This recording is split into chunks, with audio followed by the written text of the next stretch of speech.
শুরুতেই জানিয়ে দিচ্ছি শিরোনাম। শারীরিক অবস্থা অপরিবর্তিত, কাল সিঙ্গাপুর নেওয়া হচ্ছে ওসমান হাদিকে।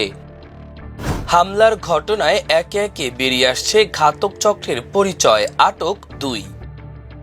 হামলাকারী ফয়সালের কোম্পানি ও পরিবারের সদস্যদের ব্যাংক হিসাব জব্দ।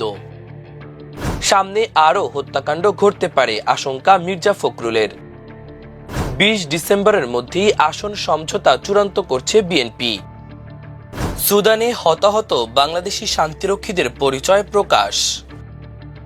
গুম ও হত্যা মামলায় 15 সেনা কর্মকর্তা ট্রাইব্যুনালে। শহীদ বুদ্ধিজীবী স্মৃতিসৌধে সর্বস্তরের মানুষের শ্রদ্ধা। সুদানে বাংলাদেশি শান্তিরক্ষী নিহতের ঘটনায় জাতিসংঘের নিন্দা।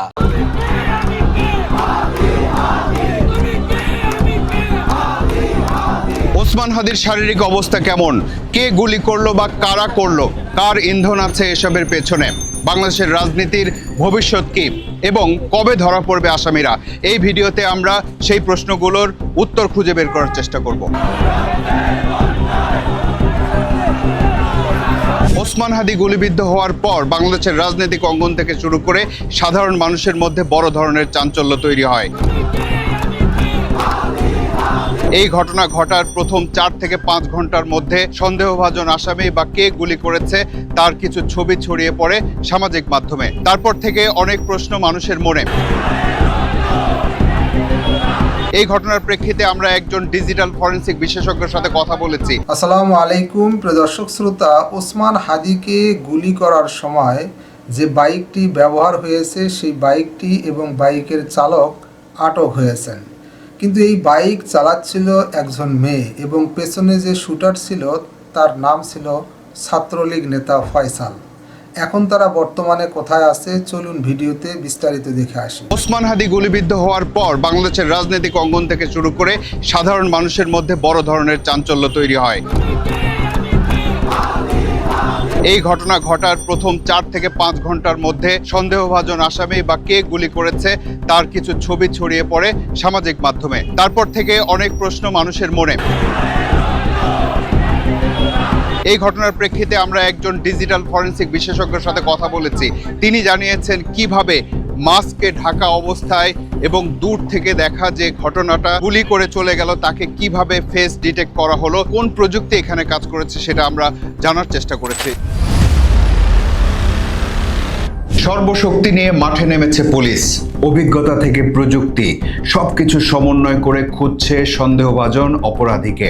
এমনকি ইনকিলাব মঞ্চের আহ্বায়ক ওসমান হাদি গুলিবিদ্ধ হওয়ার ঘটনায় সন্দেহভাজন ব্যক্তির ছবিও প্রকাশ করেছে ঢাকা মেট্রোপলিটন পুলিশ। তার সম্পর্কে তথ্য জানাতে প্রেস বিজ্ঞপ্তিও দেয়া হয়েছে। এখানেই শেষ নয়, ওসমান হাদিকে গুলি করা ব্যক্তিকে ধরিয়ে দিতে পারলে 50 লাখ টাকা পুরস্কার দেওয়ার কথাও ঘোষণা করেছেন স্বরাষ্ট্র উপদেষ্টা জাহাঙ্গীর আলম চৌধুরী। ওসমান হাদিকে গুলি করার একদিন পর আনুষ্ঠানিকভাবে সন্দেহভাজন ব্যক্তির ছবি প্রকাশ করা হলেও ঘটনার কয়েক ঘন্টার মধ্যেই সন্দেহভাজন ব্যক্তির ছবি ছড়িয়ে পড়ে সামাজিক যোগাযোগ মাধ্যমে। আর্টিফিশিয়াল ইন্টেলিজেন্স বা কৃত্রিম বুদ্ধিমত্তার যে বিজ্ঞান, সেটার জ্ঞানই প্রয়োগ করা হয়েছে সন্দেহভাজন ব্যক্তিকে চিহ্নিত করতে। আমরা জিনিসটা দ্রুত এবং সন্ধ্যা 6টার মধ্যেই মূলত আপনার আমি বলতে পারি চেহারাটা আইডেন্টিফাইড, যে চেহারাটা আমরা সোশ্যাল মিডিয়াতে 18 অনেক ম্যাচিওর ওয়েতে আমরা রাত 10টায় ক্যালকুলেশন করে ভেক্টর ডায়াগ্রাম ইমেজ করে বললেই তো একটা দিলে একটা মব তৈরি হতে পারে, একটা ট্রায়াল হয়ে যেতে পারে। দায়িত্ব নিয়ে কিন্তু কমিশনার সাহেবকে এই জিনিসগুলো আসলে এক্সপ্লোর করতে হয়েছে বিভিন্ন সোর্স থেকে। প্রযুক্তি বিশেষজ্ঞ তানভীর হাসান জোহার কাছ থেকে জানতে চাই অপরাধীকে শনাক্ত করতে কিভাবে সহযোগী হিসেবে কাজ করছে ডিজিটাল প্রযুক্তি বা আর্টিফিশিয়াল ইন্টেলিজেন্স। মূলত যখন বাইকটি তাকে গুলি করে ফেলে, বাইকের এই সামান্য 2-3 বা 4 সেকেন্ডের ক্লিপে এখানে 4 থেকে 5,000 6,000 ফ্রেম তৈরি হয়। সেখানে বাইকের স্ক্র্যাচ, বাইকের নেম প্লেট, বাইকের গতি, আরোহীর শোল্ডারের অ্যাঙ্গেল এবং তার চেহারার যে ইউনিক ভেক্টর ফেস ডায়াগ্রাম, কিছু কিছু দাগ বা ভুরু, চুল, নাক বা নাকে কানের ফুটা থেকে শুরু করে চশমার ফ্রেম যদি পরে থাকে, গলায় যে চাদরটা পরা থাকে, প্রত্যেকটা টেক্সচার ইন ডিটেল ফরেনসিক করা সম্ভব এবং এটা কোর্টে অ্যাকসেপ্টেড এভিডেন্ট। ঠিক তেমনি ভাবে এই কাজটি করা হয়েছে। আশ্চর্য হওয়ার মতো আরো তথ্য দিচ্ছেন এই প্রযুক্তি বিশেষজ্ঞ, যেমন সন্দেহভাজন ব্যক্তির হাতে একটি ট্যাটু আছে। প্রথমে যেটা পেয়েছি সেটা হচ্ছে ঘড়িটার এবং সবসময় সে দীর্ঘদিন ধরে ওই ঘড়িটা সে ব্যবহার করে থাকে, ঘড়ির কিন্তু কোনো চেঞ্জ নেই। তো ঘড়ি ঘামের রিয়াকশনের পরে সল্টেজ হয়ে কিছু অংশ উঠে গিয়েছে, সেটা যেমন এসেছে, তেমনি তার হাতে একটা ট্যাটু আছে। সেই ট্যাটুটাও খুব দৃশ্যমান হয়েছে, খুব ভেরি ইউনিক। এখন যদি সে ট্যাটুটা না উঠিয়ে থাকে, দ্যাট ইজ ডিফারেন্ট। তা উঠাতে গেলেও সেখানে মার্ক থাকবে যে সে ট্যাটুটি উঠিয়ে ফেলেছে। তো অপরাধী যতই হোক না কেন, সে কিছু ক্লু রাখবে, এটাই বাস্তবতা। এবং সেটা এক্ষেত্রেও হয়েছে। এরকম একটা হাই ভোল্টেজ মার্ডার করার ক্ষেত্রে তার নিশ্চয়ই পরবর্তী প্রস্তুতিও ছিল, হয়তোবা উপরের নির্দেশনাও ছিল।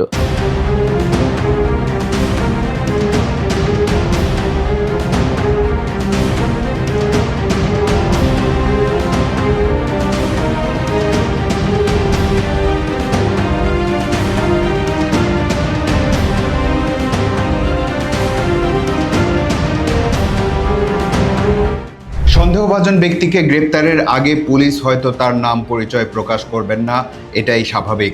কিন্তু সামাজিক যোগাযোগ মাধ্যমে যে ব্যক্তির ছবি ছড়িয়ে পড়েছে তার নাম ফয়সাল করিম মাসুদ ওরফে রাহুল, এমন তথ্য অনেকেই জেনে গেছেন সামাজিক যোগাযোগ মাধ্যমের কল্যাণে। ডিজিটাল অ্যাঙ্গেলে আরো কিছু বিশ্লেষণ পেয়েছি।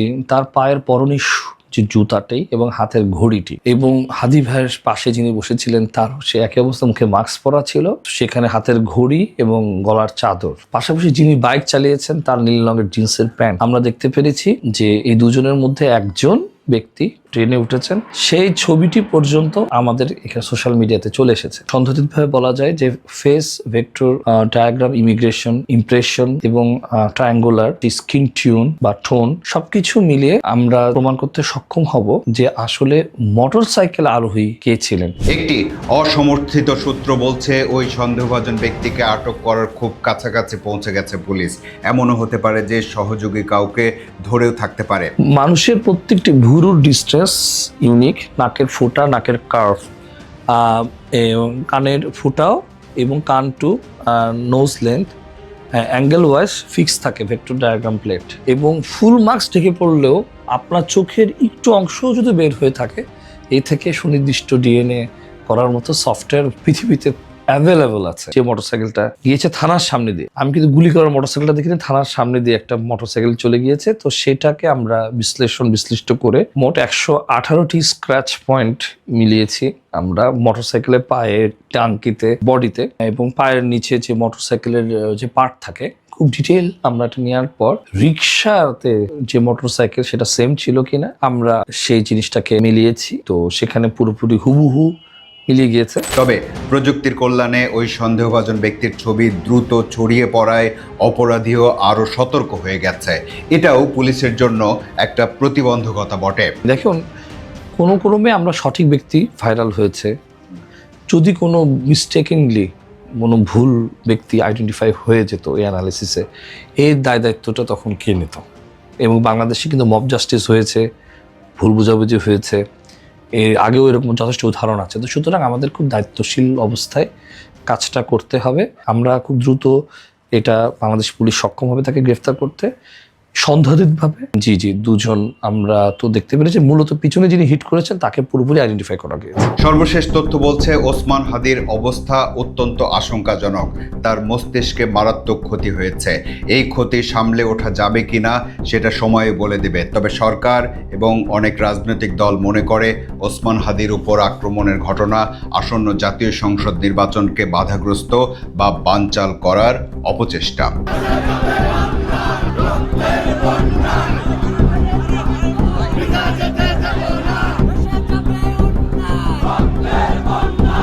যারা ঘটনার দিকে নজর রাখছেন তারা বলছেন বাংলাদেশের রাজনীতি এখন এক ধরনের ট্র্যাজিক পিরিয়ডে প্রবেশ করেছে। হয়তো তাদের আশঙ্কা সামনের দিনগুলোতে আরও অনেক ট্র্যাজেডি ঘটতে পারে এবং অভ্যুত্থান পরবর্তী সময়টাকে কেউ কেউ ডিপ্রেশন পিরিয়ডও বলছেন। প্রিয় দর্শক শ্রোতা, এই বিষয়ে আপনার মন্তব্য থাকলে লিখতে পারেন কমেন্ট বক্সে আপনার গুরুত্বপূর্ণ মন্তব্য।